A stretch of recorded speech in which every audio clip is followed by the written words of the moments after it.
SBO Digital Marketing பற்றி பார்க்கலாம். And also this video is sponsored by SBO Digital Marketing.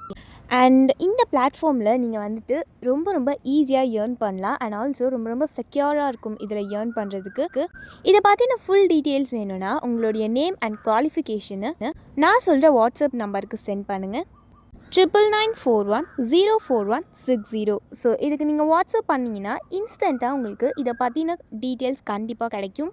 And இந்த சான்ஸை miss பண்ணாதீங்க. இதை பற்றி இன்னும் நிறைய தெரிஞ்சுக்கணுன்னா டிஸ்கிரிப்ஷன்லையும் லிங்க் கொடுத்துருக்கேன். மறக்காமல் நான் சொன்ன வாட்ஸ்அப் நம்பருக்கு நீங்கள் மெசேஜ் பண்ணுங்கள். ஸோ இப்போ வாங்க வீடியோக்குள்ளே போகலாம்.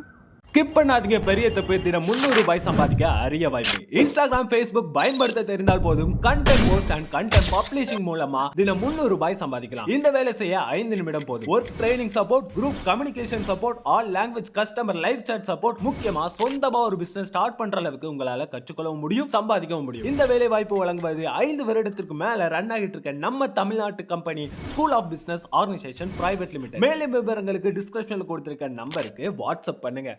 சேனல்ல சூப்பரா ஒரு எண்ணெய் கத்திரிக்காய் குழம்பு என்னோட ஸ்டைல செய்யலாமா? ஸ்டவ்ல ஒரு சட்டி வச்சு தேவையான அளவு எண்ணெய் ஊத்தி கடுகு, சீரகம், வெந்தயம் நல்லா பொரிஞ்சதும் கூடவே இடிச்ச பூண்டு, சின்ன வெங்காயம், கொஞ்சமா கருவேப்பிலை சேர்த்து நல்லா வதக்கிட்டு கட் பண்ணி வச்ச 2 தக்காளியை சேர்த்து தேவையான அளவு உப்பு போட்டு நல்லா வதங்கினதும் கொத்து கொத்தா கட் பண்ணி வச்ச கத்திரிக்காய் போட்டு நல்லா வதங்கினதும் 1/2 ஸ்பூன் மஞ்சள்தூள், 1 ஸ்பூன் தனி மிளகாத்தூள், 2 ஸ்பூன் மிளகாத்தூள் சேர்த்து நல்லா வதக்கிட்டு கரைச்சி வச்ச புளி தண்ணியை ஊத்தி தேவையான அளவு தண்ணி சேர்த்து குழம்பு நல்லா கொதிச்சதும் கொத்தமல்லி தூவினா நம்மளோட எண்ணெய் கத்திரிக்காய் குழம்பு ரெடி. சூடான சாப்பாட்டு இந்த குழம்பு ஊத்தி கூடவே ஆம்லெட் வச்சு அப்பளம் பொரிச்சு எங்க வீட்டுல நாங்க சாப்பிட்டோம். ரொம்பவே டேஸ்டா இருந்தது. நீங்களும் இது மாதிரி ட்ரை பண்ணி பாருங்க. ரொம்பவே சூப்பரா இருக்கும். வேற என்ன ரெசிபிஸ் வேணும் கமெண்ட்ல சொல்லுங்க.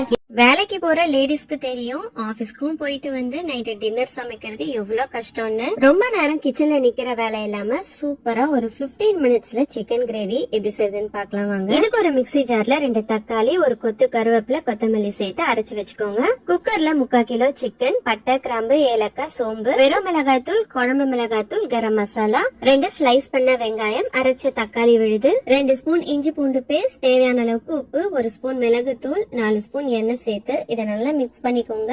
இப்ப ஸ்டவ் ஆன் பண்ணி ஜஸ்ட் ஒரு 2 நிமிஷத்துக்கு ஹை ஃபிளேம்ல வதக்கி விடுங்க. இதுல 1/2 டம்ளர் மட்டும் தண்ணி சேர்த்து இதை நல்லா மிக்ஸ் பண்ணி விட்டு மூடி போட்டு 2 விசிலுக்கு குக் பண்ணுங்க. அவ்வளவுதாங்க, சூப்பரான சிக்கன் கிரேவி ரெடி. ஒரு பக்கம் கிரேவி செஞ்சுட்டு இன்னொரு பக்கம் இட்லி, தோசை, சப்பாத்தி, ரைஸ்னு எது சாப்பிடுவீங்களோ அதை செஞ்சுட்டு 20 மினிட்ஸ்ல கிச்சன்ல இருந்து வெளியே வந்து கண்டிப்பா இந்த ரெசிபியை ட்ரை பண்ணுங்க. தேங்க்ஸ் ஃபார் வாட்சிங்.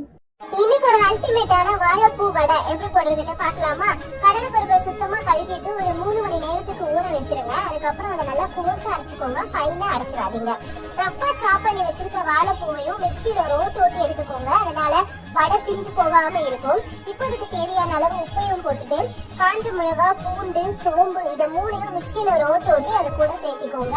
ஃபைனா சாப் பண்ண வெங்காயம், 1 ஸ்பூன் அரிசி மாவு இதெல்லாம் போட்டு நல்லா பிசைஞ்சு வடையை தட்டி போட்டுடுங்க. வீட்டுல வடை போடும் பொழுது சின்னதா வடை போடுங்க. ஏன்னா கடையில பெரிய வடை சட்டி, நிறைய எண்ணெய், நிறைய டெம்பரேச்சர், அதனால பெருசா வடை போட்டாலும் முருகலா சூப்பரா இருக்கும். பட் வீட்டுல அப்படி இல்ல, அதனால குட்டி குட்டியா போடுங்க. வடையும் உள்ள வெந்திருக்கும், நல்லா முருகலாவும் வரும்.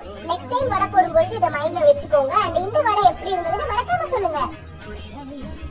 பாயானா ஆட்டுக்கல்ல மட்டும் தான் பண்ணணுமா என்ன? காய்கறிலயும் பண்ணலாம். சோ நம்ம இன்னைக்கு பார்க்க போறது வெஜிடபிள் பாயா. வெஜிடேரியன்ஸ் கண்டிப்பா இந்த ரெசிபியை நீங்க நோட் பண்ணி வச்சுக்கோங்க. ரொம்பவே யூஸ்ஃபுல்லா இருக்கும். ஒரு டேஸ்டியான காய்கறி பாயா எப்படி செய்யணும்னு பார்த்தலாமா? அதுக்கு முதல்ல ஒரு பேஸ்ட் அரைச்சுல இதுக்கு 1/2 ஸ்பூன் சோம்பு, ஒரு சின்ன துண்டு பட்டை, கொஞ்சமா கல்பாசி, 2 லவங்கம், 2 ஏலக்காய், 1 பே லீஃப், 1 பெரிய வெங்காயம் சேர்த்துக்கலாம். கூடவே 1 ஸ்பூன் கசகசா, 1/2 கப் துருவன தேங்காய், 1/4 கப் வேர்க்கடலை, 1 டேபிள் ஸ்பூன் பொட்டுக்கடலை, கொஞ்சமா கொத்தமல்லி, 2 பச்சை மிளகாய், 10 முந்திரி பருப்பு சேர்த்து அரைச்சுக்கோங்க. இப்ப அதே கடாயில எண்ணெய் சேர்த்து பட்டை வகைகள் சேர்த்துக்கலாம். 1 பெரிய வெங்காயத்தை கட் பண்ணி சேர்த்து நல்லா வதக்கி விட்டுருங்க. இப்ப 1 டேபிள் ஸ்பூன் இஞ்சி பூண்டு சேர்த்துக்கோங்க. உங்களுக்கு தேவையான காய்கறி சேர்த்து நல்லா வதக்கி விட்டுருங்க. கொஞ்சமா புதினா சேர்த்துக்கோங்க. தேவையான உப்பு, மஞ்சள் சேர்த்துட்டு 1 table spoon red chilli powder, 2 table spoon தனியா தூள் சேர்த்து நல்லா வதக்கி விட்டுருங்க. இப்ப நம்ம அரைச்ச பேஸ்ட் சேர்த்துட்டு உங்களுக்கு தேவையான அளவு தண்ணி சேர்த்துட்டு நல்லா கொதிக்க விட்டுருங்க. கடைசியா 1/4 ஸ்பூன் பெப்பர் சேர்த்துட்டு எண்ணெய் பிரிஞ்சு வந்த பிறகு இறக்குனா காய்கறி பாயா ரெடி. நாளைக்கு பார்க்கலாம். டாடா.